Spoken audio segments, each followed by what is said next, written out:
Hey guys, today I'll show you the unboxing of the Vivo Y21. On the front, you can see the image of the phone with its name, and at the back, specification like design, battery and storage. So let's open the box. First, you can see the lid. Inside it we have documentation like a quick start guide and important information and a warranty card.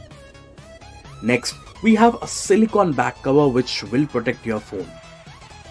Here we have Vivo Y21 comes with a water drop notch display. The phone has a 13 megapixel dual camera setup at the back with Vivo branding at the bottom left. The phone looks premium. Now we have a USB Type-C cable for charging the phone and transferring the data, and a 2-pin wall charger with 18 watt of fast charging.